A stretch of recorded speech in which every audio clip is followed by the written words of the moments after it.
আমি আসিফ হুজুর একজন গ্রামের ছেলে এবং আমি যে একদম গ্রাম থেকে উঠে আসা ছেলে, এই কথা বলতে আমার ন্যূনতম কোনো লজ্জাবোধ কাজ করে না। এই জন্য পৃথিবীতে যত ইতিহাস হয়েছে, যত ইতিহাস মানুষ গড়েছে, তার বেশিরভাগ মানুষ ছিল গ্রাম থেকে উঠে আসা মানুষ।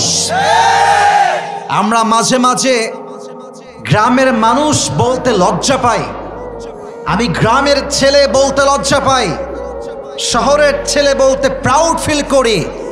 আরে বেটা, বুঝতে হবে গ্রামের মানুষ জমিতে ধান চাষ করে বলেই শহরের মানুষগুলো বেঁচে আছে, না এরা মরে ভূত হয়ে যেত, ঠিক কিনা বলেন? রিজিকের ফায়সালার মালিক যদিও বা আল্লাহ তাআলা, কিন্তু এটা মাধ্যম, ওয়াসিলা। জয়পুরহাটের পাঁচ বিবির ভাড়া একটা ওয়াসিলা, বলেন তো সবাই আছে না নাই? পুরো দেশ চলছে গ্রামের মানুষের উপরে ভিত্তি করে। আজকে যদি কৃষকরা বলে কাল থেকে ধান চাষ করব না, যা পারিস খেয়ে নে, বাংলার ৮০% মানুষ না খেয়ে মরে যাবে।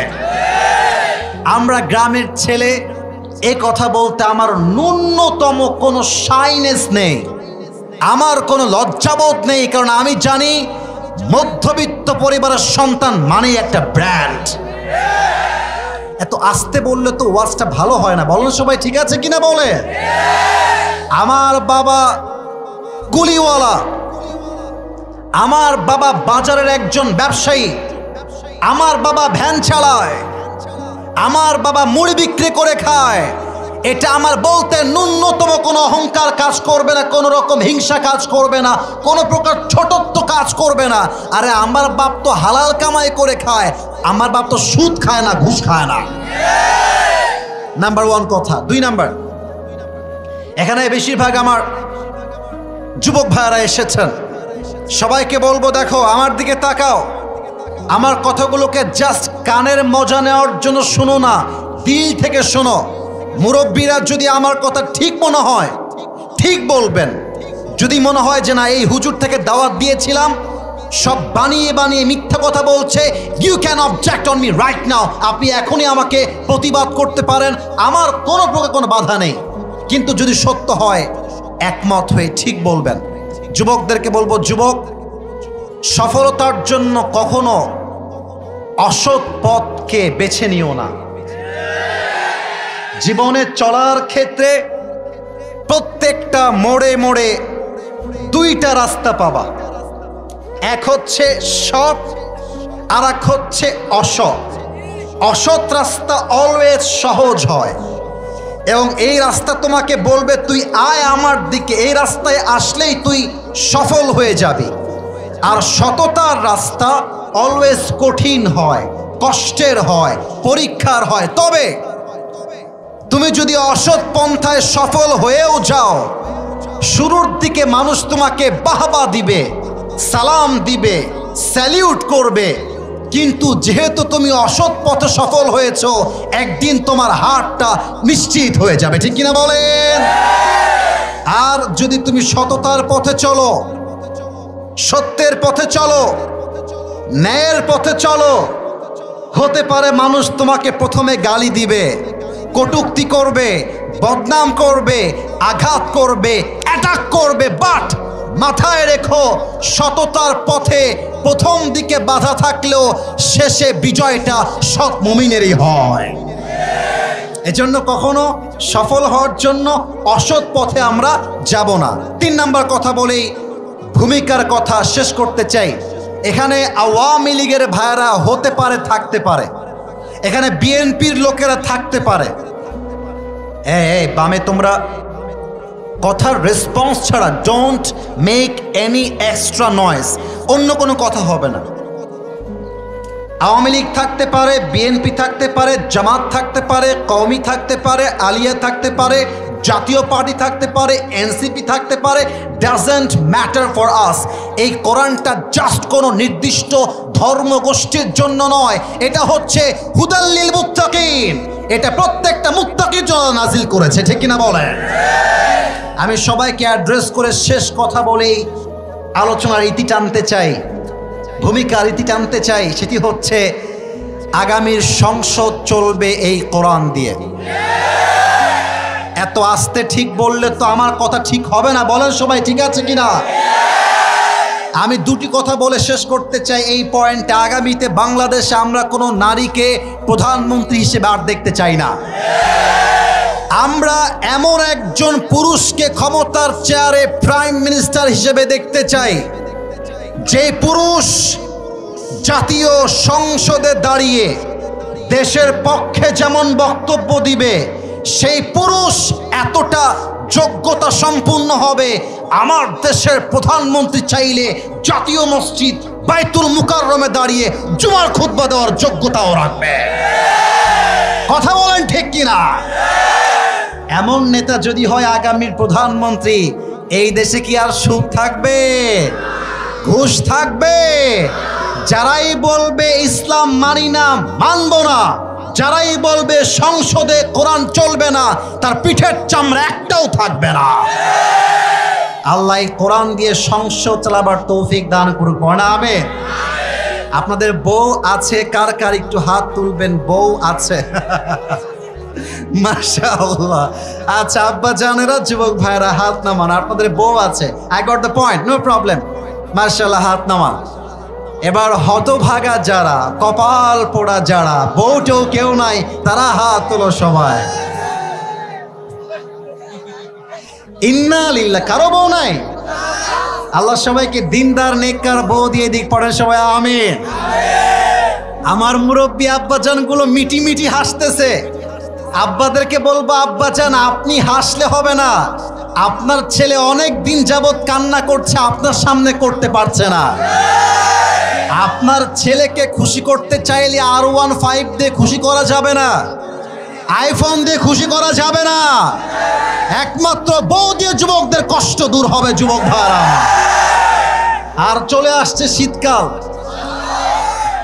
আমি মাঝে মাঝেই বলি, যার শীতকালে বউ নাই তার জীবনে আসলে কিছুই নাই। যুবক ভাইরা, যদিও একটু মজার ছলে বললাম, তবে বাস্তবতা হচ্ছে এটাই, বিয়ে ছাড়া একজন যুবকের চরিত্র রক্ষার সেকেন্ড কোনো অপশন হতেই পারে না। আর কিছু মেয়েরা আমার ওয়াজে এসেছেন, উইথ ডিউ রেসপেক্ট, সম্মান দিয়ে বলছি, বিয়ের সময় আসলে টাকা দেখে বুইরা টাকলাকে বিয়ে করা বাদ দিয়ে চরিত্রবান যুবককে খুঁজে আপনার বিয়ে করতে হবে। আজকালকার মেয়েরা টাকা পাইলে, সরকারি চাকরি পাইলে বুইরা টাকলার সঙ্গে বিয়ে করতে পরোয়া করে না। জয় হ্যাঁ, টাকা পায়, বাড়ি পায়, সব পায়, মনের শান্তি কোথাও খুঁজে পায় না। আর আমার আব্বাজান, আপনাদের পায়ে হাত রেখে বলবো, এই যে আমার আব্বাজান যারা দাড়িওয়ালা মুরব্বী আব্বাজান, আপনাদের পায়ে আমার হাত। আমি এখনই তাফসীরে প্রবেশ করব, তার পূর্বে আপনাদের পায়ে হাত রেখে বলতে চাই, আপনার মেয়ের জন্য যদি কোনো পাত্র প্রস্তাব নিয়ে আসে, তার চাকরি আগে খুঁজবেন না, টাকা আগে খুঁজবেন না, তার সম্পত্তি আগে খুঁজবেন না, আগে দেখবেন সে চরিত্রবান কিনা, সে নামাজি কিনা। বাবারা আজকাল টাকা দেখলেই যাত্রার সঙ্গে বিয়ে দিয়ে দেয়। আর আইন পাশ করা হয়েছে 18 বছরের আগে নাকি বিয়ে করা যাবে না। তো যেই মেয়েটা 13 বছর বয়সে গিয়ে রাজশাহীর পার্কে প্রেম করে বেড়ায়, তার জন্য আইনটা কোথায়? বিয়েটা কঠিন নয়, সহজ করতে হবে, তবেই জেনা কমবে, হালাল বিয়ের সংখ্যা বাড়বে। ঠিক কিনা বলেন? আমরা 3টা তাকবীর দিব, তাকবীর শেষ, তাফসীর শুরু হবে। বিবাহিত ভাইয়েরা প্রথম তাকবীর দিবেন, সিঙ্গেলরা চুপচাপ, নো সাউন্ড। আমার বিবাহিত ভাইয়েরা একটা কাশি দেন, মোটামুটি, খুব বেশি সাউন্ড হয় নাই কিন্তু। বিবাহিত ভাইয়েরা আরেকবার চান্স দিলাম, দেখা যাক কারা জিতে আজকের মাহফিলে। বিবাহিত ভাইয়েরা আরেকবার কাশি দিবেন। সিঙ্গেলরা চুপচাপ। বিবাহিত ভাইয়েরা আমি বলবো লিল্লাহি তাকবীর, আপনারা বলবেন আল্লাহু আকবার। এর মাঝে কেউ যদি উঠে যায়, লুঙ্গিটা টান দিয়ে ধরে বসায় দিবেন, তবে লুঙ্গি যেন খুলে না যায়। বিবাহিত ভাইয়েরা লিল্লাহি তাকবীর। ওরে বাবা রে বাবা, মুরব্বীদের সাউন্ড আছে আজকের মাহফিলে। It's time for the single people. এবার সিঙ্গেলদের পালা, সিঙ্গেলদের কাশি মারো। দেখা যাক কারা জিতে। আমি নাম্বার দিব না, নাম্বার আপনারাই দিবেন। আমার স্যারেরা আছেন, ওস্তাদরা আছেন। সিঙ্গেলদের পালা। মুরব্বীরা চুপচাপ, বিবাহিতরা চুপচাপ। সিঙ্গেল ভাইরা নারে তাকবীর। বিবাহিত ভাইরা আমাকে মাফ করে দিন, একটুর জন্য আপনারা হেরে গিয়েছেন। আজকে আমার যুবক ভাইরা মোটামুটি অন এন অ্যাভারেজ 30 নাম্বার বেশি পেয়ে পাস করেছে, ঠিক কিনা বলে? এবার কোনো ভাগাভাগি নেই, সবাই মিলে একটু কাছে দেন, সবাই মিলে, সবাই নারে তাকবীর, লিল্লাহি তাকবীর। আল কোরআনের আলো, আল হাদিসের আলো, কোরআন হাদিস যেখানে, আলেম ওলামা যেখানে, জয়পুরহাটবাসী যেখানে, আল্লাহ যেন কবুল করে। পড়েন সবাই আমিন। কেউ যদি ওয়াজের মাঝে উঠে যায় তাফসীর চলাকালীন, তার বউ হবে না, তার বিয়ে হবে না। নাও দ্য ডিসিশন ইজ ইয়ার্স। আপনারা কি থাকবেন না যাবেন? আরে বলেন, যাবেন না থাকবেন? নারে তাকবীর। আমরা আজ আরবি খুতবার ভেতরে তেলাওয়াত করেছি সূরাতুত তাওবা 100 নম্বর আয়াত। মুরব্বীরা অ্যাক্টিভ হয়ে যান, যুবক ভাইরা অ্যাক্টিভ হয়ে যান। সূরাটার নাম হচ্ছে সূরাতুত তাওবা। ডান থেকে নিয়ে পুরো এন্টায়ার পিপল, সবার থেকে আমি উত্তর চাই, সূরার নাম কি? সূরা, হ্যাঁ আনসারটা ডান দিক থেকে আওয়াজ আছে, বামে কোনো আওয়াজ পাই নাই। সূরাটার নাম কি? তাওবা। বলেন তো একটা সূরা কোরআনে আছে যে সূরার শুরুতে বিসমিল্লাহ নাই, সূরাটার নাম কি বলেন তো সবাই? সূরাতুত তাওবা। এবার আমি বলে দিচ্ছি এই সূরা তাওবার 100 নম্বর আয়াত। জয়পুরহাটের 5 বিবির ভাইরা বলেন সবাই, কত নম্বর আয়াত? বাহ মাশাআল্লাহ। আরেকবার কতশো? আরেকবার কয়শো? আউযু বিল্লাহি মিনাশ শাইতানির রাজীম। والسابقون الأولون من المهاجرين والأنصار والذين اتبعوهم بإحسان رضي الله عنهم ورضوا عنه وأعد لهم جنات تجري تحتها الأنهار خالدين فيها أبدا ذلك الفوز العظيم.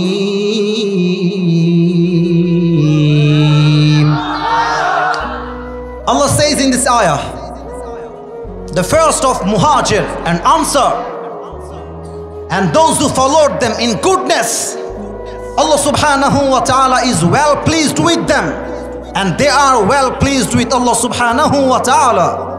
Allah ta'ala বলছেন যারা মুহাজির এবং যারা আনসার, যারা ঈমান এনেছে এবং তাদেরকে যারা অনুসরণ করেছে, তারা আমি আল্লাহর উপরে খুশি। সুবহানাল্লাহ একটু জোরে পড়বেন। আমি আগে বলতেছি আমি আল্লাহ তাদের উপরে খুশি এবং তারাও আমি আল্লাহর উপরে খুশি। সুবহানাল্লাহ পড়েন। আচ্ছা, মুহাজির কারা? যারা হিজরত করেছে। আনসার কারা? যারা এদেরকে ঘর বাড়ি দিয়ে, খাবার দিয়ে, রিজিকের মাধ্যমে সাহায্য করেছে, তারা হচ্ছে আনসার। আল্লাহ কি বলছেন দেখেন, ওয়া'আদ্দা লাহুম জান্নাত। আমি আল্লাহ রাব্বুল আলামিন এই সাহাবীদের জন্য এমন এক জান্নাত তৈরি করেছি, এমন এক জান্নাত প্রস্তুত করেছি যেই জান্নাতের প্রশস্ততা আকাশ এবং জমিনের চাইতে আরো বিশাল। সুবহানাল্লাহ। এবার একটা প্রশ্ন করতে চাই মুমিনদেরকে, ঈমানদারদেরকে, বলেন তো আল্লাহ রসুলের সাহাবীদের ঈমানি প্রশ্ন, ঈমান জাগ্রত করতে হবে। সাহাবীদের সম্মান আমাদের চোখে কম না বেশি? ডানে আওয়াজ নাই, বলো সবাই, কম না বেশি? আল্লাহর রাসূল বলেছেন আসহাবি কান্নুজুম, মাই কম্প্যানিয়নস আর like a star of the sky. আমার সাহাবীরা হচ্ছে আকাশের তারার মতো। সাহাবীদের মাঝে যাকেই তুমি অনুসরণ করবে তুমি জান্নাতের পথ পেয়ে যাবে। সুবহানাল্লাহ পড়বেন না আপনারা? আমার প্রিয় কলিজার টুকরা জয়পুরহাটের 5 বিবির ভাইরা, এই আয়াতের আলোকে, হাদিসের আলোকে আমরা 3টা পয়েন্টে কথা শুনবো। 1, 2, 3। বলেন তো সবাই কয়টা পয়েন্ট? আর একটু জোরে, কয়টা? লুক অ্যাট মাই ফিঙ্গার, সবাই আমার আঙ্গুল দেখবেন, যতটুকু দেখা যায়। আমি 1 2 3 গুনে গুনে ওয়াজটা জাস্ট শোনাতে চাই না, দিলের মধ্যে গেঁথে দিতে চাই। এবং আমার বিশ্বাস আজকের ওয়াজ যদি জয়পুরহাট সহ পুরো দেশের মানুষ, আমি সহ আমল করতে পারি, আগামীর জমিনে ইসলামের জমিন হবে। রুখে দেওয়ার সাধ্য কোনো বাপের বেটার তৈরি হয় না। বলেন সবাই কয়টা? এক। আমরা প্রথমত শুনব সাহাবা একরাম রাদিয়াল্লাহু তাআলা আনহুর জীবনী থেকে, যে তারা নবীজিকে কতটুকু ভালোবাসতেন, নাম্বার 1। নাম্বার 2, আমরা জানবো সাহাবা একরাম কতটা সাহসী ছিল, শক্তিশালী ছিল।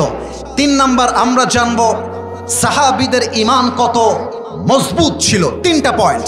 নাম্বার 1, নবীর প্রতি সাহাবীদের ভালোবাসা। আচ্ছা, আমার দিকে সবাই তাকান তো একটু।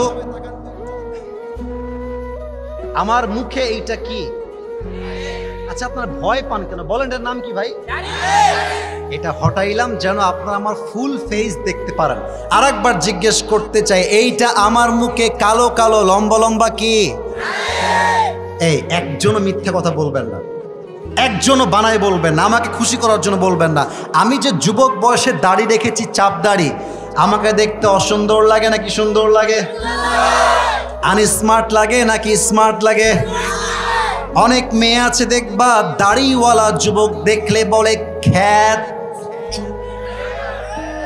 বলে দাড়িওয়ালা যুবককে আমি বিয়ে করতে পারবো না। তাদের জন্য বলতে চাই, আমি আমার নবীকে কলিজার থেকে ভালোবাসি। যেই মেয়ে দাড়ি দেখে বিয়ে করতে চায় না, তার জন্য বিটিএস এর হিজড়া ছাড়া আর কোনো অপশন আমার কাছে না। আর একটা কথা মাথায় রাখবা, নবীকে ভালোবাসলে যেই মেয়ে দাড়ি পছন্দ করে না, তাকে বলবা তোর মতো মেয়ে আমাকে বিয়ে করবে তো দূরের কথা, আরে তোর মতো মেয়ে তো আমার বাড়ির বউ হওয়ার যোগ্যতাই রাখে না। এবার বলেন তো, সাহাবীদের মুখে রসুলের ভালোবাসায় দাড়ি ছিল কি ছিল না? আমার নবীর মুখে লম্বা লম্বা দাড়ি ছিল কি ছিল না? চাঁদের চেয়ে সুন্দর তুমি, নবী আমার কামলিওয়ালা, দো জাহানের বাদশা তুমি, প্যারা নবী সাল্লে আলা। দো জাহানের বাদশা তুমি, প্যারা নবী সাল্লে আলা। চাঁদের চেয়ে সুন্দর তুমি, নবী আমার কামলিওয়ালা। সুবহানাল্লাহ পড়বেন না তো সবাই? এবার একটা চমৎকার হাদিস থেকে ঘটনা শোনাতে চাই, মারাত্মক একটা ঘটনা বলবো এখন, কেউ যেন চোখ ডান বাম না করার সুযোগ পায়। মুতার যুদ্ধ, আল্লাহ রসুল 3000 সাহাবীকে, এই মনোযোগ চাই, এই মনোযোগ চাই, আব্বাজান যুবকেরা মনোযোগ চাই। আল্লাহ রসুল 3000 সাহাবীকে যুদ্ধের জন্য প্রস্তুত করছেন, যুদ্ধে যাওয়া লাগবে শহীদ হওয়ার জন্য। আল্লাহ রসুল বললেন, তোমরা সংখ্যায় আছো 3000, আর যারা তোমাদের সঙ্গে যুদ্ধ করতে আসবে তারা হচ্ছে 1,00,000। সাহাবীদের সংখ্যা 3000, কাফেরদের সংখ্যা কয় লাখ? কথা বলো, কয় লাখ? একবার ভাবেন তো, এখানে 3000 মানুষ আছে আর ওই পাশে 1,00,000। আরে আপনার আমার তো পায়জামা গরম হয়ে যাবে, থরথর করে আমরা কাঁপতে থাকবো। সাহাবা একরাম বলছেন, রাসূল আপনি একবার পারমিশন দেন, একবার আদেশ দেন, আপনার ভালোবাসার জন্য বুকের তাজা রক্ত দেওয়ার জন্য আমরা প্রস্তুত আছি। আল্লাহু আকবার। তবে হ্যাঁ, রাসূল ডাক দিয়ে বলছেন, সাহাবা একরাম শোনো, এই যুদ্ধের জন্য আমি যাব না, আমি 3 জন কমান্ডো নিযুক্ত করতে চাই। নাম্বার 1, আমার পালক পুত্র যায়েদ, কোথায়? তুমি দাঁড়িয়ে যাও। যায়েদ দাঁড়িয়ে গিয়েছে, হাত তুলে, ইয়া রাসূলুল্লাহ আমি রেডি। সেকেন্ড 1, দ্বিতীয় সেনাপতি হবে আমার চাচাতো ভাই জাফর বিন আবি তালেব, কোথায়? তুমি দাঁড়িয়ে যাও। দাঁড়িয়ে গিয়েছে। 3 নাম্বার, এই যুদ্ধের কমান্ডো হবে আমার সাহাবী আব্দুল্লাহ বিন রাওয়াহা, 1 2 3 বলেন তো সেনাপতি কয়জন হলো? মাশাআল্লাহ, এই তো জয়পুরহাটের সাউন্ড। আরে আমরা তো মুসলমান ঘরের সন্তান, কথা বলবেন বীর পুরুষের মতো, কাপুরুষের মতো নয়। বলেন তো সেনাপতি কয়জন হলো? আল্লাহর রাসূল ডাক দিয়ে বলছেন, সাহাবীরা শোনো, তোমরা 3 জন বাসায় ফিরে যাও। ইযহাবু ওয়া সাল্লিমু আলা আহলিকুম। ইসরে কি যে ঘটনা! এই ঘটনাগুলো শুনলে আমার বুকের মধ্যে বারুদ তৈরি হয়। আমার মনে হয় এখনই আল্লাহর জন্য জিহাদ করে আল্লাহর জমিনে ইসলামের রাজ কায়েম করে দেয়, ঠিক কিনা বলে? আল্লাহর রাসূল বলছেন, যাও বাসায় গিয়ে বিদায় নিয়ে আসো, যার কোনোদিন দেখা হবে না। বুঝতেছেন ঈমান কাকে বলে? বুঝতেছেন রসুলের ভালোবাসা কাকে বলে? যায়েদ দাঁড়িয়ে গিয়েছে, ডাক দিয়ে বলছে, আব্বা জান, আচ্ছা আপনারা কি আমার কথা বোঝা যায়? একটু মাফ চাই, বোঝা কি যায়? যায়েদ বিন সাবেত বলছে, আব্বা জান, আমি আর কোথায় যাব বিদায় নেওয়ার জন্য? আমার আব্বা হচ্ছেন আপনি, আর আমার আম্মা যেন আয়েশা ঘর থেকে শুনেছেন যে আমি যুদ্ধের জন্য সেনাপতি হয়েছি। আরে আমার তো যাওয়ার কোনো জায়গা নাই, আপনি এখনই বললে এখনই শহীদ হওয়ার জন্য প্রস্তুত আছি। আল্লাহু আকবার, আল্লাহু আকবার, আল্লাহু আকবার। জাফর বিন আবি তালেব বাসায় আসছে। যাদের বউ আছে এবং যাদের নেই, এই হাদিসের এই প্রেক্ষাপটটা একটু বুঝে নেন। বউকে সামলাবেন কেমন করে একটু বুঝে নেন। জাফর বিন আবি তালেব আসছে বাসায়, এসে বলছে, বউ, জাফর বিন আবি তালেব তো জানে এটাই আমার শেষ দেখা, এই যে যাব, আমার বউকে আমি আর কখনো দেখতেই পাবো না একটা নজরের জন্য। তবুও রসুলের ভালোবাসা এতটা প্রবল ছিল, মারা যাবে তাও জানে, তবুও জবান থেকে মুচকি হাসি দূর হয় না। সুবহানাল্লাহ বলেন। এসে বলছে, বিবি আমার, আল্লাহর রাসূল আমাকে যুদ্ধের জন্য কমান্ডো হিসেবে নিযুক্ত করেছেন, আমি যুদ্ধে যাচ্ছি, তুমি আমার জন্য আল্লাহর কাছে দোয়া করো। বলছে, ও আচ্ছা আচ্ছা, আপনি যুদ্ধে যাচ্ছেন, আচ্ছা আমি আল্লাহর কাছে দোয়া করছি। দেখেন এমনি হাত তুলেছে, দোয়াটা কি করছে, দোয়াটা বুঝবেন তাহলে ঘটনার প্রেক্ষাপটটা আরো ভালো করে বুঝে আসবে। আল্লাহকে ডাক দিয়ে বলছে, আল্লাহ রব্বি জাআলহু শাহীদান মুজাহিদান। আল্লাহ তুমি আমার স্বামীকে গাজী বানিয়ে বাসায় ফিরিয়ে দিও, গাজী বানিয়ে।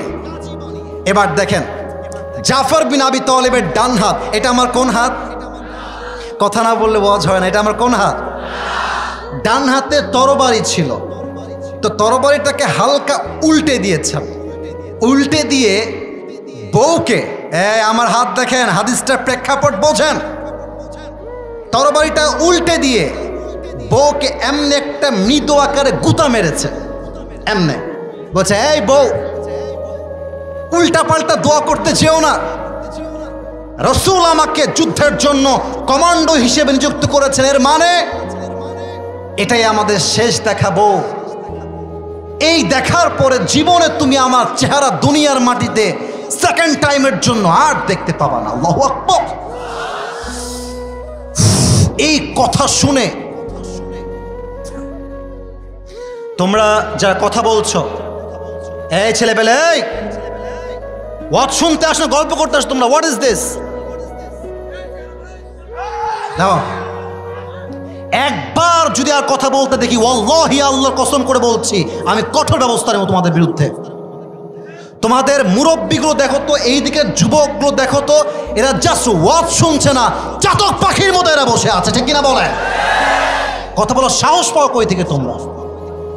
আমার দিকে তাকান, শয়তান ঢুকে গিয়েছে, আমরা তাকবীর দিব, সবাই একটা কাশি দেন, না একটু আর একটু জোরে, দেখা যাক সাউন্ড আছে না গেছে। নারায়ে তাকবীর।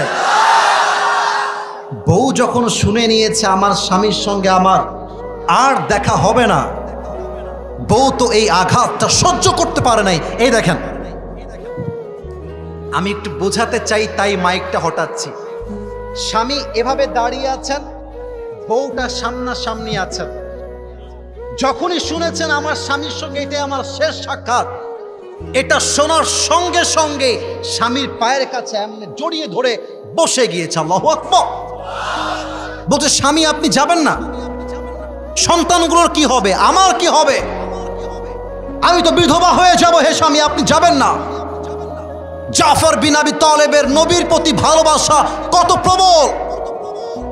জাফর বিন আবি তালেব বলছে বউ আমার শোনো, জাস্ট আমি শহীদ হব তা নয়, আমার যে বাচ্চা তোমার ঘরে আছে তোমাকে ওসিয়ত করে গেলাম, তাকেও তুমি বীর বাহাদুর করে গড়ে তুলবা, সেও আল্লাহর জমিনে আল্লাহর দ্বীনকে বিজয় করবার জন্য বুকের তাজা রক্ত দিয়ে শহীদ হয়ে যাবে। আল্লাহু আকবার। বাসার থেকে বের হয়ে আসছে, কেউ পা ধরে আটকাইতে পারে নাই। 3 নম্বর সাহাবী আব্দুল্লাহ বিন রাওয়াহা, সেই দিন ছিল তার বাসর ঘর, বাসর রাত, বিয়ের প্রথম দিন। আল্লাহু আকবার। বিবির কাছে আসছে শেষ বিদায় নেওয়ার জন্য। আচ্ছা এই স্টেজটা দেখা যায় না আমার মুরব্বী যুবক ভাইরা, দেখা যায় না কি যায় না? আমি একটা এক্সাম্পল দিব বোঝাবার জন্য। এই স্টেজটা হচ্ছে ওয়াইফের বাসা, বউ এর বাসা, আর আব্দুল্লাহ বিন রাওয়াহা এই রাস্তা দিয়ে হেঁটে আসছেন। বাসর রাতে বউ অপেক্ষা করছে স্বামীর জন্য, আর স্বামী বিদায় নিয়ে এসেছে শেষ বিদায়ের জন্য। সুবহানাল্লাহ পড়বেন না আপনারা? ঘরের বাহির থেকে শুনছে আব্দুল্লাহ বিন রাওয়াহার স্ত্রী কঠোরভাবে নয়, মৃদু সুরে, নরম সুরে কোরআনটা তেলাওয়াত করছে। কোরআনের কণ্ঠ শুনে আব্দুল্লাহ বিন রাওয়াহার কলিজা ঠান্ডা হয়ে গিয়েছে। সুবহানাল্লাহ পড়বেন না আপনারা? এবার দেখেন স্বামী কি বলছে। বলছে বউ তুমি একটু কোরআন তেলাওয়াতটা বন্ধ করো, আমি তোমার স্বামী আব্দুল্লাহ বিন রাওয়াহা এসেছি তোমার সঙ্গে 1 মিনিট কথা বলতে চাই। বাসর ঘর থেকে বউ বলছে স্বামী 1 মিনিট কেন, আপনার সঙ্গে তো আমার আজীবনের থাকা, কি বলবেন বলেন। আব্দুল্লাহ বিন রাওয়াহা বলছে বউ আমার 1 নম্বর শর্ত, গেটের বাহিরে আসবে না, গেটের ভেতরেই থাকো, চুপচাপ খাটেই থাকো। বউ খাটে বসে আছে, Abdullah bin Rawaha out of the door, গেটের বাহিরে দাঁড়িয়ে আছে। ডাক দিয়ে বলছে বউ শোনো, আজ তোমার আমার বাসর ঘর, তুমি আমার ওয়াইফ, আমি তোমার স্বামী, তবে একটা কথা ইনফর্ম করতে এসেছি, আল্লাহর রসুল আমাকে যুদ্ধের জন্য কমান্ডো হিসেবে নিযুক্ত করেছেন।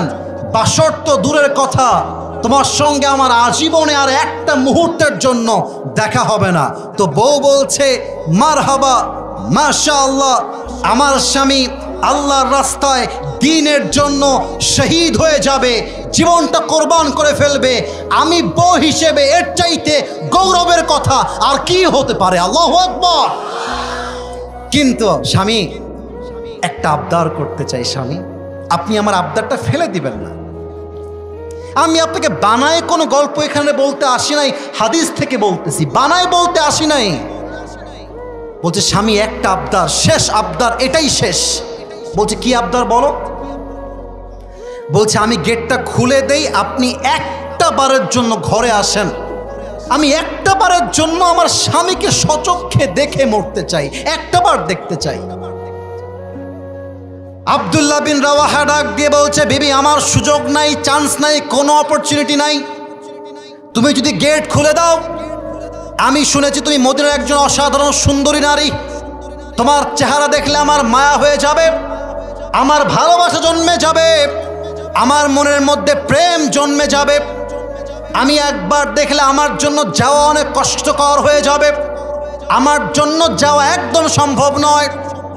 এবার বউ ডাক দিয়ে বলছে স্বামী আমার, আল্লাহর কসম করে বলছি, আপনি যখন ঘরের মধ্যে প্রবেশ করবেন এই জবান দিয়ে একটা বাক্য আমি বলবো না, আমি জাস্ট আপনাকে একটা নজর চোখের দেখা দেখতে চাই, একটা বার আসেন স্বামী আমার। তো বলছে আচ্ছা বুঝলাম তোমার ইচ্ছা আমাকে দেখার, কিন্তু দেখতে চাও কেন, এত আগ্রহ কেন? বলছে স্বামী আমি আপনাকে দেখে রাখতে চাই এই জন্য যেন কিয়ামতের কঠিন দিনে হাজার হাজার মানুষের ভিড়ে আমার কলিজার টুকরা প্রাণপ্রিয় স্বামীকে আমি চোখের দেখায় আল্লাহর কাছে চেয়ে নিতে পারি।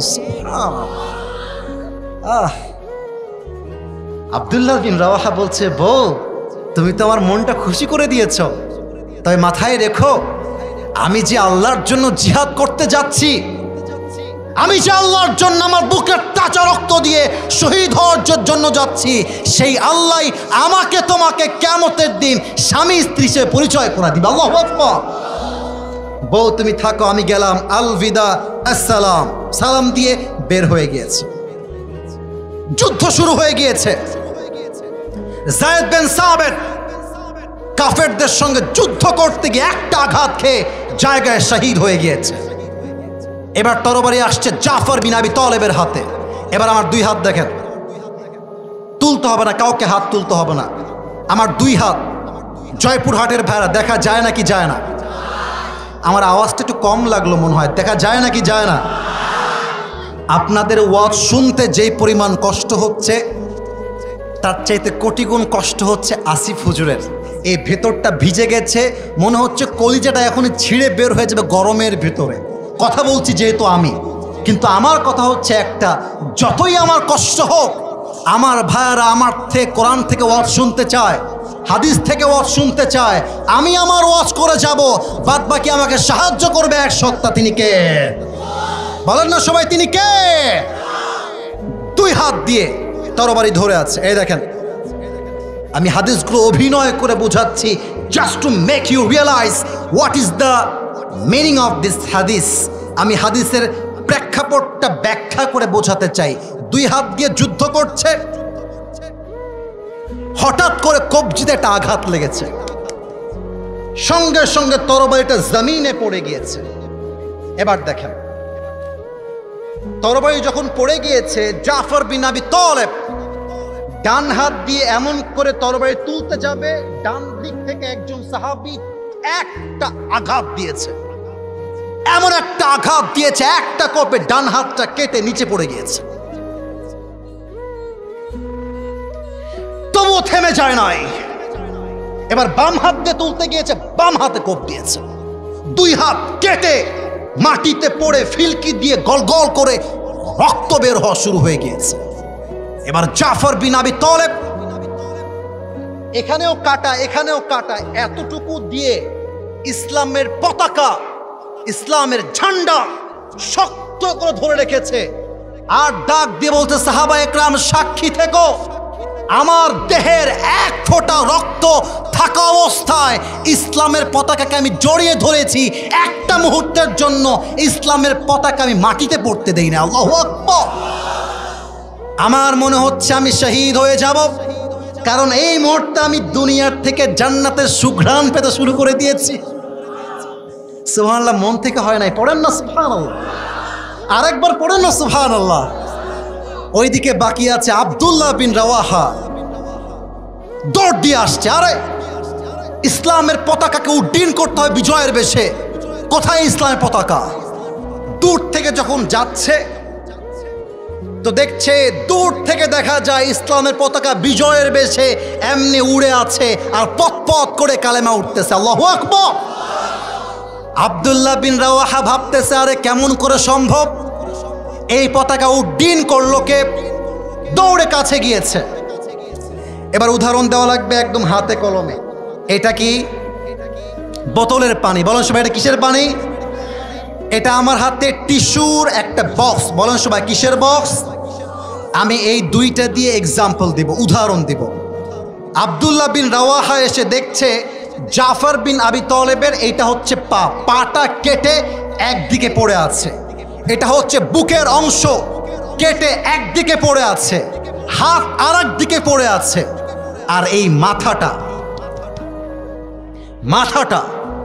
কেটে আর একদিকে পড়ে আছে। আর এই মাথা দিয়ে দাঁত দিয়ে কামড়ে ধরে জাফর বিন আবি তালেব জীবনের শেষ মুহূর্ত পর্যন্ত দাঁত দিয়ে কামড়ে ধরে ইসলামের পতাকা আকাশ পর্যন্ত উড্ডীন করে রেখে দিয়েছে। ইসলাম কাকে বলে? নবীর ভালোবাসা কাকে বলে? এবার জাফর বিন আবি তালেবের পুরো দেহটা তিনি এক করেছেন, আর কপালে চুমু খাচ্ছেন।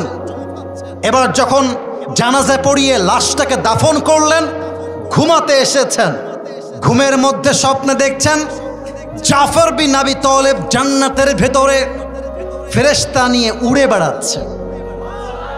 না সুবহানাল্লাহ, আমি শুনতে পাইনি, বলেন সবাই সুবহানাল্লাহ। আব্দুল্লাহ বিন রাওয়াহা ডাক দিয়ে বলছে, বিদ্যুৎ আসুক নট আ বিগ ডিল, এটা আর চেঞ্জ হবে না, চেঞ্জ করতে গেলেই প্রবলেম। আমার মুরব্বীরা যুবক ভাইরা বসে আছে এমন ভাবে, এটাই প্রমাণ করে জয়পুরহাটের মাটি এটা ইসলামের ঘাঁটি। আমার প্রিয় ভাইরা, এত প্রচন্ড গরম, 1 ঘন্টা 5 মিনিট ওয়াচ করতেছি, কোনো যুবক ডান বাম নাই, মুরব্বীরা বাম ডান নাই।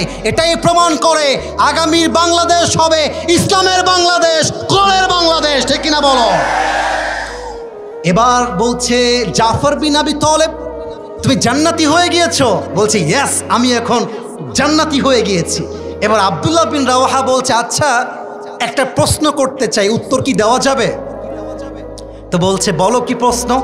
বলছে আচ্ছা জাফর, তুমি যখন শহীদ হয়ে, এই আমার কথা কি বোঝা যায় নাকি? হুদাই বলতেছি, একটু বলেন না, আমি বললে খুশি হব। বোঝা যায় নাকি যায় না? এই জাফর, তুমি জান্নাতে যাওয়ার পরে আল্লাহর কাছে কি চেয়েছো আমাকে একটু বলো তো। জাফর বিন আবি তালেব ডাক দিয়ে বলতে, শোনো বন্ধু আমার, আল্লাহ ডাক দিয়ে বলছে ও জাফর, আমি আল্লাহ তোমার উপর রাজি হয়ে গিয়েছি, তুমি আমার কাছে কি চাও চাইতে থাকো, তুমি চাইতে দেরি আমার দিতে দেরি হবে না। সুবহানাল্লাহ বলেন। এবার জাফর বিন আবি তালেব কি চেয়েছে এইটা আপনাকে জানতে হবে।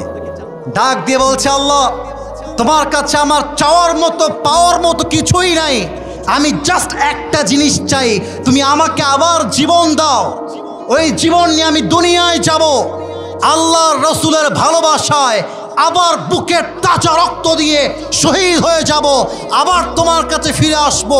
এই শহীদি তামান্না ছাড়া আমার হৃদয়ে চাওয়ার মতো আর কিছুই বাকি নেই। আল্লাহু আকবার।